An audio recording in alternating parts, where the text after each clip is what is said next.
Angin laut berembus pelan, membawa aroma asin yang khas, menyelinap di antara celah-celah rumah kayu sederhana di pesisir Pasuruan. Langit masih menyisakan warna jingga pucat, seakan malu-malu memudar ke arah malam. Di kejauhan, suara azan maghrib menggema, mengiris sunyi dengan lembut, disambut nyanyian burung-burung yang bersiap pulang ke sarangnya.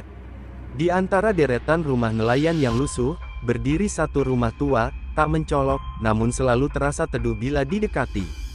Di dalam rumah itu, seorang lelaki tua duduk bersila menghadap kiblat.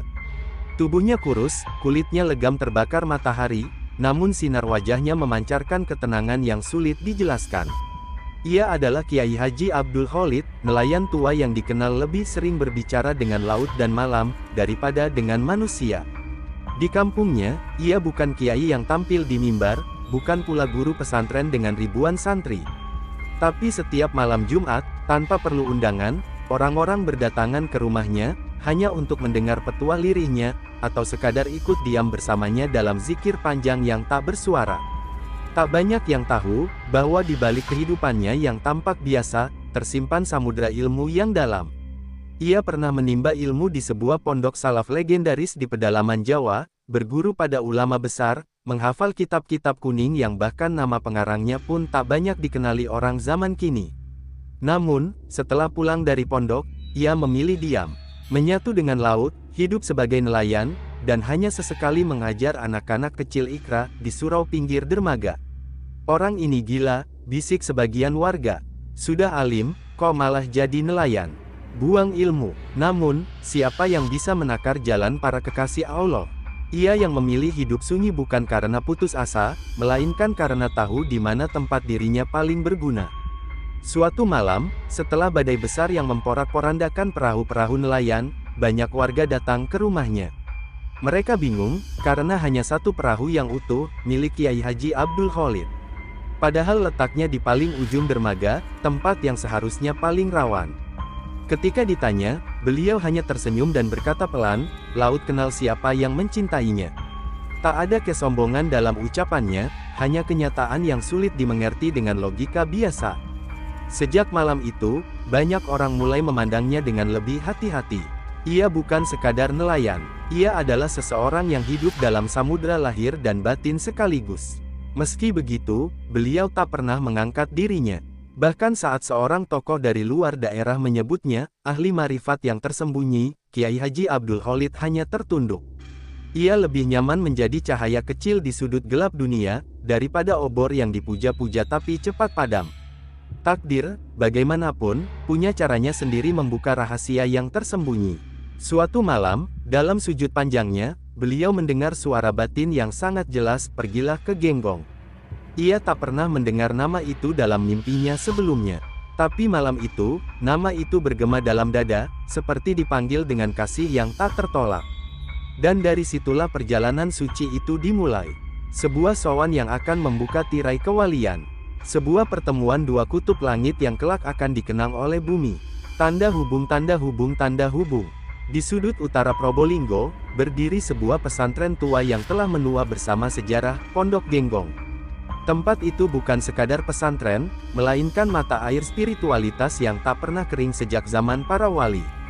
Langkah demi langkah ribuan santri telah mengukir jalan menuju keheningan batin di tanah itu.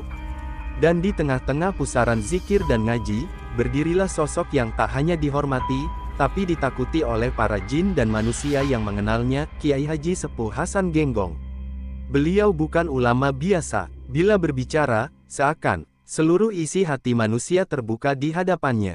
Bila menatap, jiwa yang kotor terasa terbakar, dan bila beliau diam, suasana bisa berubah hening seperti kubur.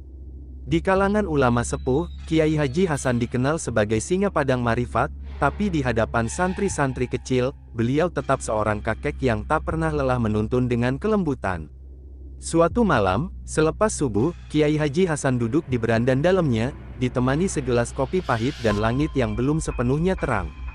Beliau mendongak, seolah menatap sesuatu yang tak terlihat oleh mata biasa. Udara pagi itu terasa aneh, sunyi, namun penuh getaran. Beberapa santri senior duduk menunduk, menanti kalimat-kalimat dari lisan beliau. Dan saat itulah, kalimat itu meluncur. Akan datang seorang wali Allah dari timur.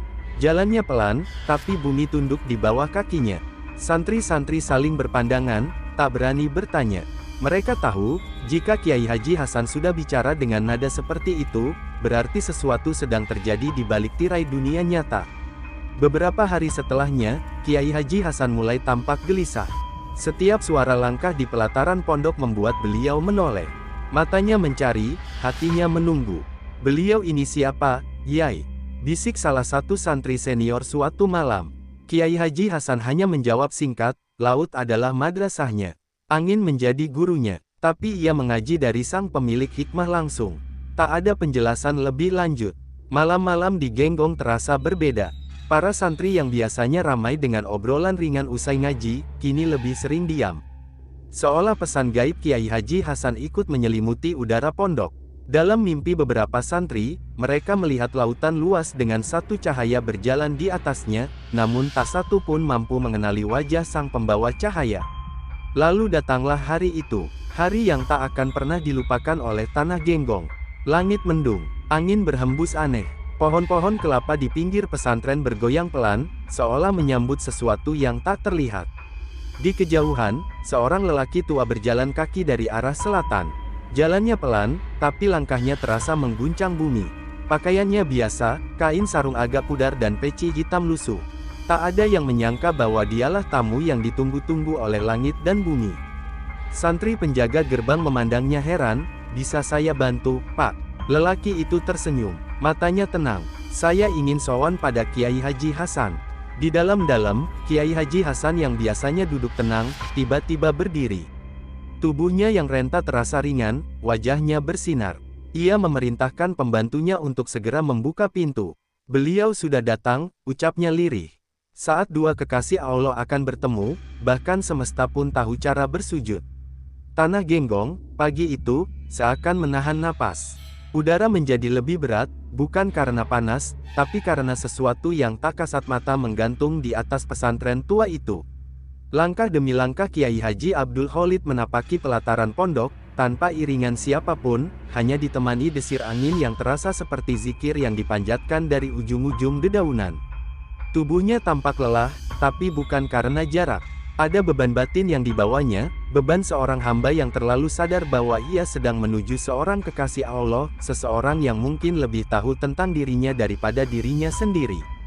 Di dada Kiai Haji Abdul Khalid, berdesir doa yang tak pernah ia ucapkan dengan lisan, semoga sowannya diterima, semoga tak dianggap lancang oleh sesepuh Genggong. Saat ia sampai di pelataran dalam, pelayan pondok sudah berdiri menunggu, seolah telah diberi isyarat gaib sejak malam sebelumnya. Tanpa bicara, pelayan itu membungkuk hormat, kemudian membuka pintu dalam dengan perlahan, seperti menyambut tamu dari alam lain. Dan di sana, di ujung ruang tamu yang sederhana namun penuh wibawa, Kiai Haji Sepuh Hasan berdiri, tidak duduk, tidak menyandar, berdiri, matanya berkaca-kaca, dan tangannya gemetar seperti menahan luapan sesuatu yang tak mampu diungkapkan. Kiai Haji Abdul Khalid yang baru satu langkah masuk, langsung menghentikan langkahnya, tubuhnya terpaku seperti disambar cahaya. Mata mereka bertemu. Dalam diam itu, terjadi pertemuan dua ruh yang sudah saling mengenal jauh sebelum jasad mereka saling menatap. Seperti dua cahaya yang sejak awal berasal dari pelita yang sama, akhirnya dipertemukan kembali oleh takdir yang tak pernah salah arah. Tanpa aba-aba, Kiai Haji Sepuh Hasan maju. Langkahnya goyah, tapi semangatnya seperti anak muda. Ia mendekati tamunya, lalu tanpa berkata sepatah kata pun, memeluknya erat. Pelukan yang membuat bumi Genggong seakan berguncang halus. Santri-santri yang melihat dari kejauhan menunduk, tak sanggup menyaksikan peristiwa yang begitu agung itu. Mereka tahu, apa yang sedang terjadi jauh melampaui batas pemahaman manusia biasa. Dan saat pelukan itu dilepaskan, Kiai Haji Sepuh Hasan berseru dengan suara yang menggema. "Ini dia, wali Allah yang disembunyikan, yang dibalut dalam tubuh seorang nelayan, tapi ruhnya menjulang ke langit." Suasana hening, tak ada suara, kecuali isak tangis pelan dari salah satu santri senior yang berdiri di pojok ruangan. Bahkan dinding dalam seperti ikut meresapi momen itu, menyimpannya dalam diam sebagai saksi yang tak akan pernah berbohong. Kiai Haji Abdul Khalid menunduk, menitikkan air mata, tapi bukan karena bangga. Justru, air mata itu lahir dari rasa takut, takut bahwa hijab yang selama ini Allah tutup kini tersingkap, dan cahaya yang seharusnya tersembunyi kini mulai tampak. Yai, ucapnya pelan, hamba ini hanya nelayan, hanya ingin sowan. Namun Kiai Haji Hasan menatapnya tajam, tapi penuh kasih, nelayan itu hanya pakaian. Tapi lautan itu bukan tempat orang biasa. Hanya ruh-ruh besar yang bisa menjadikannya madrasah. Kau bukan datang karena ingin sowan. Kau datang karena Allah mengirimkanmu ke sini. Dan saat kalimat itu selesai, kilat menyambar di langit Genggong. Petir menggelegar, lalu hujan turun deras, seakan langit sendiri ikut bersaksi bahwa hari itu, dua wali telah bertemu. Hujan mengguyur tanah Genggong deras sekali, seakan-akan langit tak rela menyembunyikan tangisnya. Air membasahi genting dalam, mengguyur tanah-tanah yang sejak lama dirindukan oleh langkah para kekasih Allah. Namun di dalam ruangan itu, suasana lebih deras dari hujan. Getaran yang menggantung di udara tak lagi sekadar rasa, ia menjadi kehadiran. Nyata, mendalam, mencekam. Kiai Haji Abdul Khalid duduk bersimpuh di hadapan Kiai Haji Sepuh Hasan. Tak ada perkenalan, tak ada basa-basi, nama tak disebut, asal-usul tak dibicarakan. Namun justru dalam ketidakmengertian lisan itu, batin mereka berbicara dengan bahasa yang hanya dipahami oleh ruh yang bersih dari hasrat duniawi. Sejenak, waktu seperti berhenti. Yang ada hanya dua insan yang saling menyaksikan cermin jiwa masing-masing. Aku tidak sedang melihat manusia, kata Kiai Haji Sepuh Hasan, suaranya lirih tapi menyayat. Aku sedang menatap cahaya yang berjalan di bumi, tapi langit mengikutinya di atas. Kiai Haji Abdul Khalid tak berani menjawab. Ia hanya menunduk, tapi di dalam dirinya, terjadi sesuatu yang tak bisa dijelaskan. Jantungnya berdetak tak beraturan, seperti ingin lepas, seperti ingin lari dari tubuhnya. Ia merasa seolah seluruh amalnya, baik dan buruk, sedang ditatap oleh mata yang menembus lapisan terdalam dari dirinya. Semenjak engkau melangkah masuk, Genggong berubah, lanjut Kiai Haji Sepuh Hasan, pohon-pohon berzikir, dan angin membawa kabar ke langit. Jangan menyangkal dirimu, Khalid. Wali disembunyikan bukan agar engkau bersembunyi, tapi agar engkau tak diganggu sebelum waktunya tiba. Kata-kata itu seperti kilat yang menyambar. Kiai Haji Abdul Khalid gemetar. Ia tak pernah menyebut nama kepada siapapun sejak sampai di Genggong. Bahkan pelayan pondok pun hanya mendengar ia ingin sowan. Namun Kiai Haji Sepuh Hasan menyebut namanya dengan mantap, seolah telah mengenalnya seumur hidup. Seolah ruh mereka pernah duduk bersebelahan dalam majelis gaib yang tak disaksikan manusia.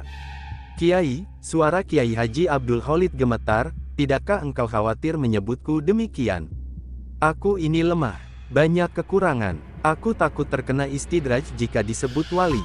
Tapi Kiai Haji Sepuh Hasan hanya tersenyum, senyum yang menenangkan sekaligus menakutkan. Justru karena engkau takut, maka engkau layak. Orang yang ingin disebut wali, pasti bukan wali. Tapi orang yang gemetar ketika disebut wali, itu biasanya kekasih sejati. Di luar, hujan terus mengguyur. Namun di dalam ruangan itu, percakapan dua hamba pilihan Allah menjadi peneduh semesta. Tak ada catatan yang dibuat. Tak ada santri yang mencatat. Namun pertemuan itu, entah bagaimana caranya, akan tetap hidup dalam langit dan bumi yang diam-diam mencatatnya. Dan saat percakapan usai, Kiai Haji Sepuh Hasan memandang para santri yang berdiri di kejauhan. Ingat hari ini, katanya pelan, karena kalian telah menyaksikan kedatangan seorang wali yang tidak membawa tongkat, tidak naik kuda, tidak pula diiringi pengawal. Ia datang dengan hujan, dan ruhnya lebih jernih dari embun pertama. Hari itu, tak ada upacara, tak ada iring-iringan, namun langit dan bumi tahu, sebuah rahasia telah dibuka. Mata yang tak pernah salah, telah mengenali jiwa yang tersembunyi. Malam turun perlahan di langit Genggong, seolah memberi waktu bagi bumi untuk mencerna kejadian siangnya. Di dalam yang biasa sunyi, malam itu penuh riak batin. Santri-santri tidak banyak bicara. Mereka hanya saling pandang, saling mencari kepastian, apakah benar apa yang baru saja mereka saksikan. Kiai Haji Sepuh Hasan tidak keluar dari dalam selepas maghrib seperti biasanya. Ia menutup diri dalam diam yang khusyuk. Namun dari balik dinding, beberapa santri mendengar suara tangis, bukan tangis manusia biasa, melainkan rintihan ruh yang baru saja menyaksikan tabir ketuhanan tersingkap sekejap mata. Di ruang tamu, Kiai Haji Abdul Khalid masih duduk bersila, tubuhnya bersandar ke dinding. Matanya terpejam, namun jiwanya terjaga sepenuhnya. Ia belum ingin pulang, bukan karena tubuhnya lelah, tetapi karena hatinya masih dibasuh oleh sesuatu yang tak bisa ia definisikan, seperti kabut yang suci, melingkupi batin dan menghapus semua keinginan duniawi. Kemudian, menjelang tengah malam, pintu kamar Kiai Haji Sepuh Hasan terbuka. Beliau keluar dengan langkah yang tak seperti biasa, perlahan, namun penuh daya. Wajahnya bersinar, dan matanya merah seperti abis menangis semalaman. Ia duduk di hadapan Kiai Haji Abdul Khalid, memandangi tamunya seakan sedang menatap cahaya yang bukan dari dunia ini. "Khalid," ucap Kiai Haji Hasan pelan, "izinkan aku menyampaikan sesuatu. Bukan dariku, tapi dari langit." Kiai Haji Abdul Khalid menengadah, matanya berkaca. Ia tahu, apapun yang keluar dari lisan Kiai Haji Hasan saat ini bukanlah sekadar kalimat. Itu adalah titah, perintah yang lahir dari musyahadah. Di akhir zaman, lanjut Kiai Haji Hasan, akan banyak orang bicara soal tarekat, hakikat, bahkan marifat. Tapi sedikit yang benar-benar menyelam ke samudera itu. Kau, Khalid, adalah satu dari sedikit yang tidak hanya menyelam, tapi menyatu dengan arusnya. Ia menatap lebih dalam. Allah menyembunyikanmu dari sorot mata dunia bukan karena kau tak layak dikenal, tapi karena dunia belum siap melihatmu. Tapi kini, sebagian tirai telah diangkat. Dan aku diperintah untuk menyaksikanmu, sebelum engkau kembali ditutup. Kiai Haji Abdul Khalid menahan napas. Kata-kata itu bagaikan paku yang menancap di dada. Ia bukan takut, bukan pula terkejut. Tapi hatinya remuk oleh rasa, mengapa Allah begitu lembut menyayanginya, sementara ia tak pernah meminta apa-apa selain keridaannya. "Yai," suaranya bergetar, "aku bukan siapa-siapa. Aku ini hanya seorang tua yang masih sering lupa Allah di sela zikirku." Kiai Haji Sepuh Hasan tersenyum, penuh kasih. "Justru karena itu, engkau diterima. Karena engkau menangis dalam doa, bukan bersorak dalam pujian. Karena engkau menyembunyikan amal, bukan menebarnya seperti pasar." Kemudian, Kiai Haji Hasan bersujud. Tak ada azan, tak ada qomat, hanya ia dan Kiai Haji Abdul Khalid di ruangan itu. Dan saat dahi Kiai Haji Hasan menyentuh bumi, terdengar suara gemetar dari bibirnya. "Ya Allah, aku bersaksi, inilah hamba-Mu yang Kau lindungi dari silau dunia, namun Kau berikan pandangan tajam ke langit. Langit malam yang tadinya gelap, tiba-tiba terang sesaat. Seperti kilat, namun tak menyilaukan. Seperti cahaya bulan, namun tak bersumber dari benda. Cahaya itu hanya muncul sekejap, cukup untuk disaksikan oleh para santri yang masih terjaga. Mereka saling pandang dengan wajah pucat, mereka tahu, langit baru saja membubuhkan tanda pada bumi. Sejak malam itu, suasana di Genggong berubah. Tak ada yang bicara lantang. Bahkan suara ayam pun terdengar lebih hati-hati. Semua merasa, mereka telah menyaksikan rahasia yang tidak seharusnya mereka tahu, tapi telah diizinkan olehnya. Sejak malam pertemuan itu, waktu seakan berjalan dengan cara yang lain di tanah Genggong. Hari tetap berganti, azan tetap berkumandang 5 waktu, namun batin para santri hidup dalam malam yang tak bisa dihitung oleh kalender dunia. Sebuah malam panjang yang tak ditentukan oleh rotasi bumi, tapi oleh derasnya cahaya yang turun ke dada-dada para pecinta. Dan di tengah malam-malam itulah, Kiai Haji Abdul Khalid tidak pernah benar-benar tidur. Ia duduk di surau kecil sisi barat pondok, bukan di dalam, bukan di kamar tamu, tapi di sebuah langgar tua yang biasanya sepi. Santri tak ada yang disuruh menjaganya, tapi tak satu pun yang berani mendekat. Bukan karena larangan, tapi karena ada semacam aura tak terlihat yang membuat siapapun merasa tubuhnya terlalu kotor untuk mendekati tempat itu. Dari surau itu, terdengar suara zikir yang tak seperti biasanya. Pelan, sangat pelan, tapi menghunjam. Bukan karena keras, tapi karena membawa ruh yang telah menyatu dengan sang pemilik cahaya. Nama-nama Allah disebut satu persatu, bukan dengan lidah, tapi dengan jiwa yang telah lebur. Zikir itu seperti angin, tidak bisa dilihat, tapi terasa hingga tulang paling dalam. Kiai Haji Sepuh Hasan, meski sepuh, hampir tiap malam datang diam-diam ke langgar itu. Duduk di pojok, tak bicara, hanya menyimak. Kadang matanya basah, kadang ia menggigit bibirnya sendiri menahan getar jiwa.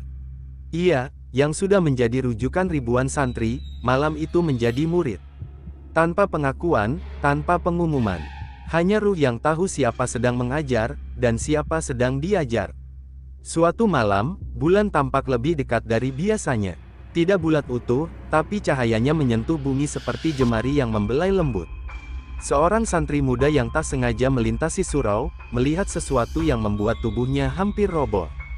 Ia melihat Kiai Haji Abdul Khalid duduk bersila, namun di atas kepalanya ada cahaya melingkar, seperti mahkota yang tak dibuat oleh pandai besi, tapi dibentuk oleh zikir yang tak putus. Santri itu tersungkur. Ia tak pingsan, tapi tubuhnya lumpuh oleh rasa. Matanya menangis tanpa ia tahu kenapa. Saat ia coba melangkah pergi, terdengar suara lirih dari dalam surau. Jangan takut melihat cahaya. Tak semua cahaya membakar. Ada yang menyembuhkan. Santri itu lari. Bukan karena takut, tapi karena jiwanya tak sanggup menampung apa yang baru saja dilihatnya. Esoknya, Kiai Haji Sepuh Hasan memanggil seluruh santri senior.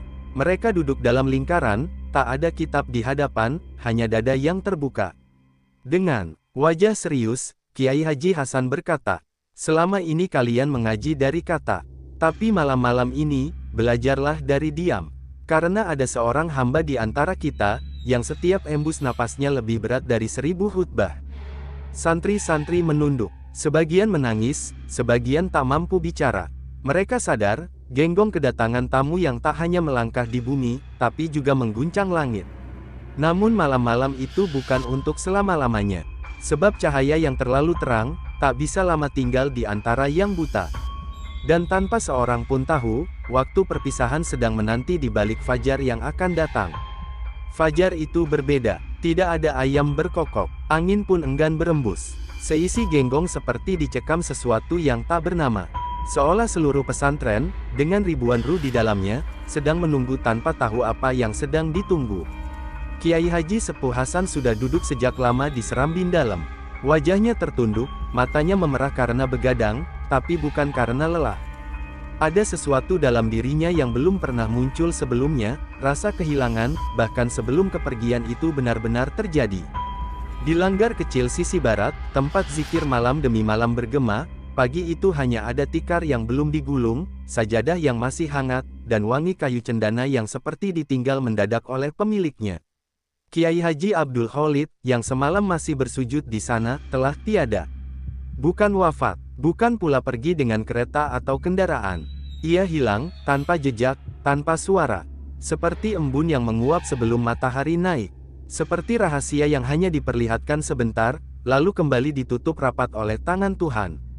Santri yang pertama kali menemukan surau kosong itu hanya berdiri kaku. Ia tak berani melangkah masuk. Ada semacam bisikan batin yang berkata, "Ini bukan tempatmu lagi." Berita menyebar cepat, namun tak seorang pun panik. Tak ada yang menangis histeris. Yang ada justru rasa sunyi yang menggema di setiap sudut pesantren.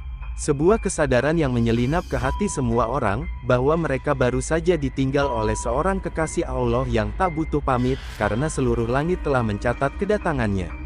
Kiai Haji Sepuh Hasan berdiri dengan susah payah. Ditatapnya langit pagi yang masih kelabu. Lalu ia berkata, bukan kepada siapapun, tapi seolah sedang berbicara pada ruh yang tak terlihat. "Khalid, sungguh benar sabda guruku, wali itu tidak datang dengan langkah, dan tidak pergi dengan suara. Ia hadir sebagai rahmat, lalu pergi sebagai cahaya." Beberapa santri mendekat, namun tak satu pun berani bertanya. Dengan suara lirih, Kiai Haji Hasan melanjutkan. Ia telah menuntaskan titahnya, bukan dengan ceramah, bukan dengan kitab, tapi dengan keberadaan. Cukup hadir, dan langit pun bersaksi. Hari itu, Genggong berkabung tanpa ratapan. Seolah seluruh pesantren sedang membaca tahlil tanpa lisan. Hanya pohon-pohon yang menjatuhkan daun satu-satu, seolah ikut mengantarkan kepergian seorang yang tidak meninggalkan tanda, kecuali jejak cahaya di dada siapapun yang pernah menatapnya. Malam harinya, Kiai Haji Sepuh Hasan mengurung diri. Tak ada pengajian, tak ada tamu, dan dalam tangis doanya, ia hanya meminta satu hal. "Ya Allah, cukupkan aku dengan pertemuan itu. Jika Engkau tidak izinkan aku bertemu lagi dengannya di dunia, maka jangan pisahkan aku darinya di akhirat nanti." Malam kembali larut, tapi surau itu tetap kosong. Tidak ada yang mengganti, karena semua tahu, tempat itu tak bisa ditempati siapapun lagi.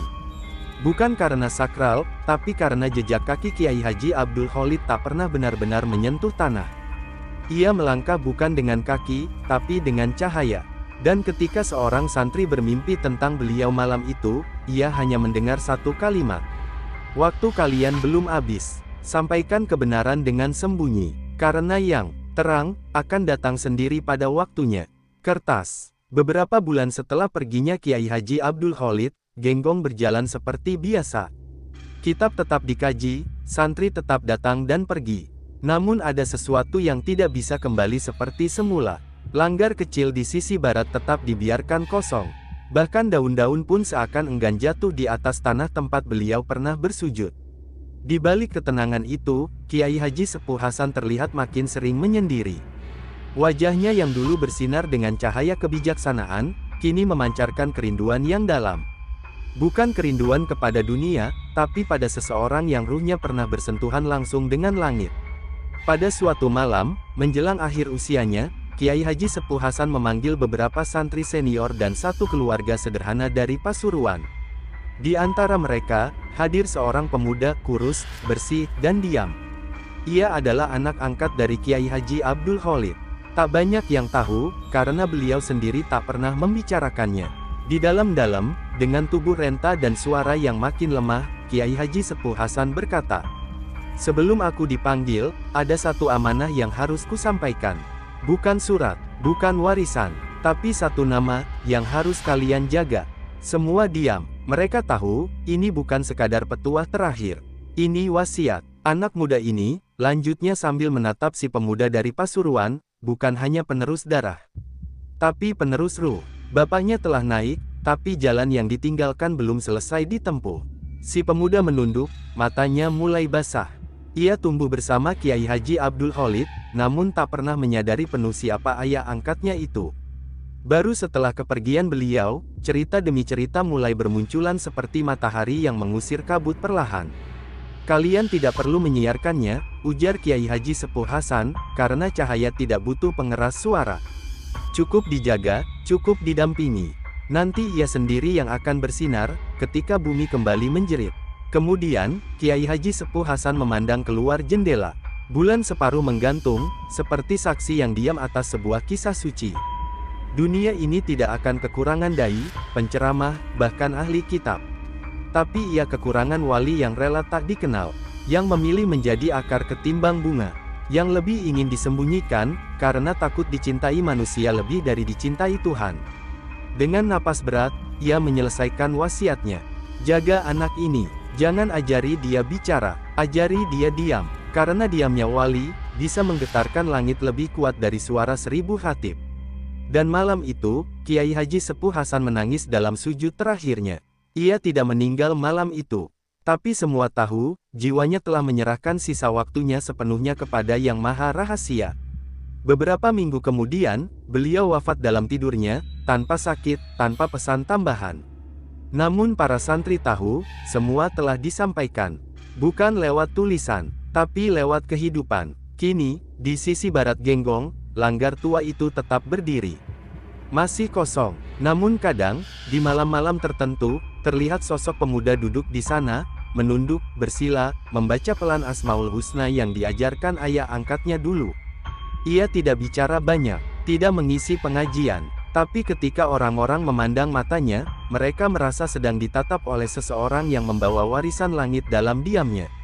Dan di kalangan para ahli batin, diam-diam ada kalimat yang beredar. "Jika engkau ingin tahu apakah seorang itu wali, jangan lihat siapa yang mengikutinya, tapi lihat siapa yang meninggalkannya, dan tetap merindukannya." Kiai Haji Abdul Khalid telah pergi, tapi jejaknya tetap terasa oleh hati-hati yang jernih. Tamat. Jangan lupa simak video selanjutnya tentang kisah tentang pemuda penerus Kiai Haji Abdul Khalid sebagai cerita baru. Siap.